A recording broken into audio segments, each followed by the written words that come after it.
Hello, I'm CraftyAndy, and these are my thoughts. Alright, by now you have decided whether or not to go see the live-action Lilo and Stitch remake. Can we stop now?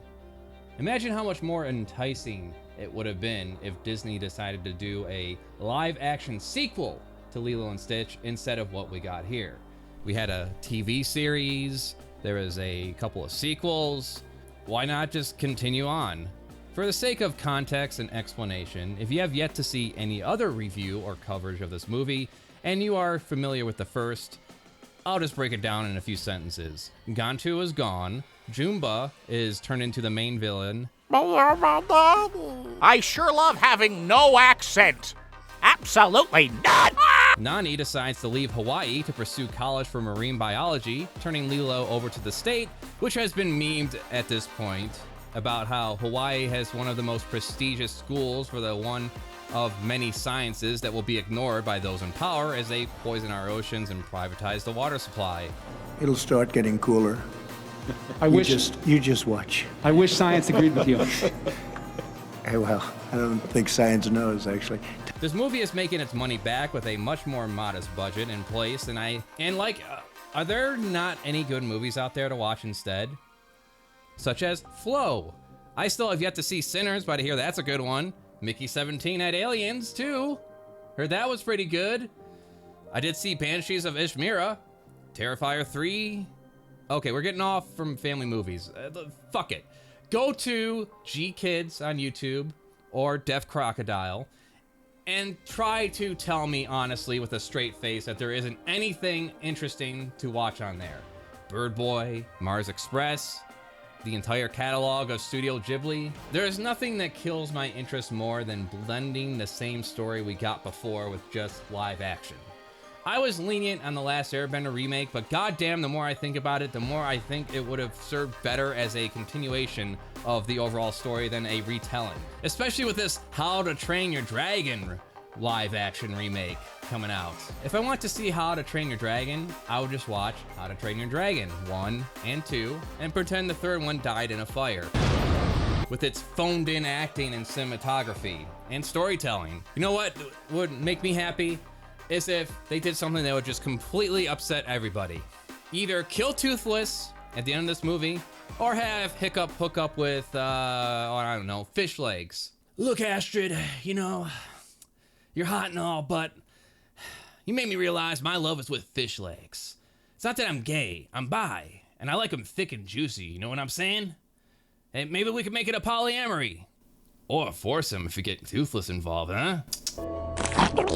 Can we just let things die and fade away while we're at it?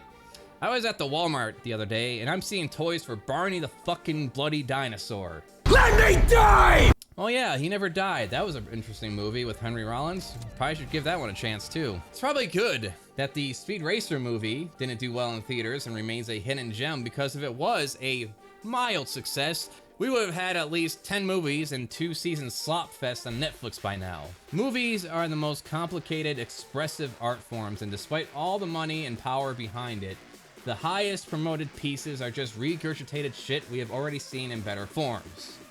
It's all getting recycled. And when this peters out in another 5 years or so, we'll probably start the whole process all over again. New Indiana Jones, Goonies, Ghostbusters, reboots of Teenage Mutant Ninja Turtles again, Batman, Transformers. What's the newest original idea we're going to get?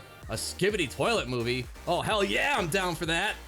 When I think of a good remake of a movie, it better be on some level, like John Carpenter's The Thing, or the 80s Blob.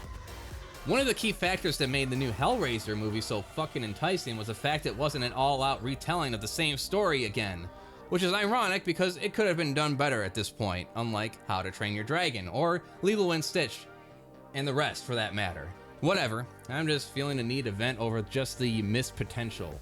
How big and rich these media companies are to the point they can print money, and the world is on fire, and we just want a little more original entertainment, and instead we get more Star Wars, more Marvel, and whatever Max is shitting out. So much being let out that we can't even keep up on it. To the point, some of these fucking chud reviewers are just making reviews out of the comments they see on Rotten Tomatoes rather than watching the damn thing themselves. Meanwhile, people with a small percentage of funds are able to crank out far more engaging projects. I managed to entertain a small crowd of people with hundreds of beavers, and that had a massive budget of $150,000. And I would watch it again a dozen more times before entertaining the thought of giving any of these lazy, cheap remakes a shot. Never ending story getting remade? Okay, yeah, I'm down for that. It can be done even more grandiose than it was the first time, considering the tech that we have now. And that's the other major point I want to make. If you can't do anything that adds to the original, then don't fucking do it. In Stitch's case, it not only removes the existence of characters, but butchers the original themes and ideas presented within, which is explained in much greater detail within Naya Wright's video, How Disney Sanitized Lilo and Stitch's Hawaiian Message. Those are just my thoughts. And if you like this art piece, limited prints are on sale in my Etsy store, along with many other stickers and t-shirts. First come, first serve. Subscribe to the damn channel and share it around.